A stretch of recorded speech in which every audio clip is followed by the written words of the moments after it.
Assad, a ruthless dictator that has no regard to human life, for him to go and use chemical weapons, it has to be absolutely, obviously, he is, in my opinion, a war criminal. There's no other way to state it. And now, what just happened a few days ago shows that he didn't get the message, because we never gave him the message. And only the United States of America could have delivered that message. So I am appalled at what happened, but unlike every other candidate, I'm going to tell you exactly what I would support the Congress to do if I were in the Senate. Now, I would support removing Assad by military force. I would hope that we wouldn't have to use ground troops, but that's something that has to be discussed in Congress. But I would support the removal of Assad immediately. He is a war criminal. Anybody that would use chemical warfare is crimes against humanity, and he will not stop. If he did it once, he could do it again. Nobody can remove him but the great powers of the United States military. Secondly, I would also make sure that we had a no-fly zone. I would support a no-fly zone to make sure that Russia would stay out of that region. We can't have, in history, if you look at history, we have never tried to have a military operation with a partnership like what's going on in Syria with Russia. It's never been done, and it can't work. The United States has to step up and take control of the situation and push Russia back out, get rid of Assad. We have to make sure that the Syrian people are protected, that are on that border, men, women, and children that are being killed, and we have to bring this civil war to an end. It will continue to expand and get worse.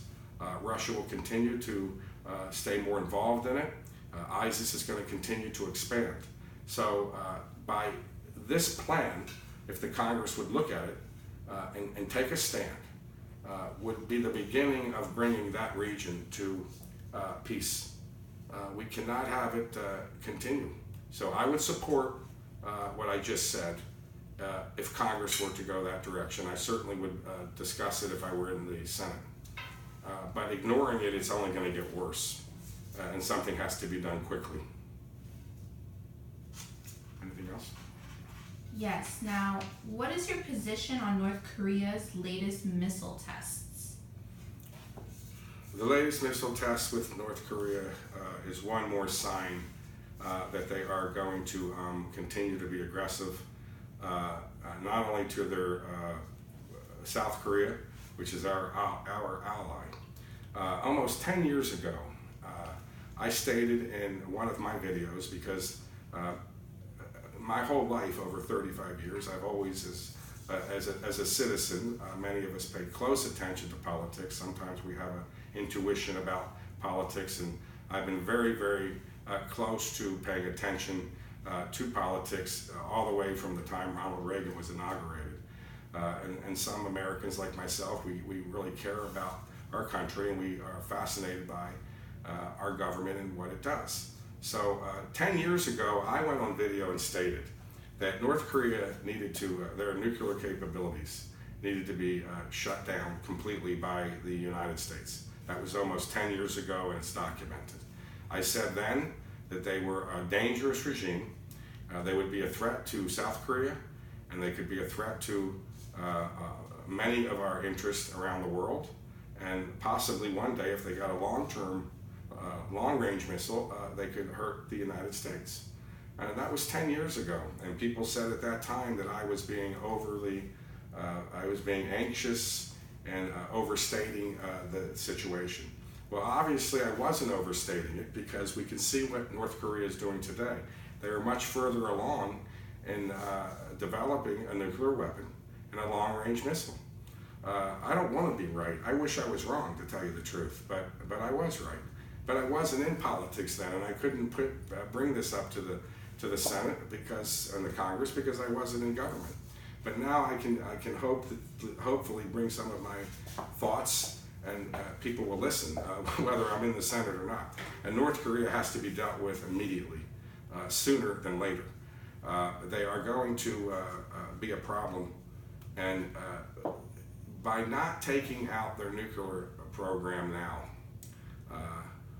we're going to have a bigger problem later. Henry Kissinger made it clear a few years ago. Somebody asked Henry Kissinger, the Secretary of State for President Nixon, why should we interfere in another country's nuclear programs? They specifically talked about Iran. And Henry Kissinger said the following, and I knew this before he said it, and he was right. He said that one day down the road, they're going to fire a nuclear weapon into their neighbor. And if millions of people are being killed, the superpowers will have to enter at that time. And when we do enter at that time, it's going to be not only costly, it'll be a shame because millions of people could be killed. The time to do this is now. We should have done it a long time ago. We cannot negotiate with North Korea. The son of the older dictator has shown his complete disregard of our international policies to nuclear weapons, and it must be dealt with by the United States military and the Congress. Now, we also know that North Korea has committed crimes against humanity to their own people. Somewhere, and again, I don't have the intelligence reports, I'm not in the Senate, but from my readings, it could be 40,000 people or more that are killed in concentration camps by North Korea. Newt Gingrich mentioned this in his speech at the Republican National Convention, that this could be a problem where you have 200,000 or 300,000 people being killed. I think he was right, and I think he understated it. So in reference to North Korea, these are signals to the United States government that we have a problem. And the United States government and the Congress must deal with this head on.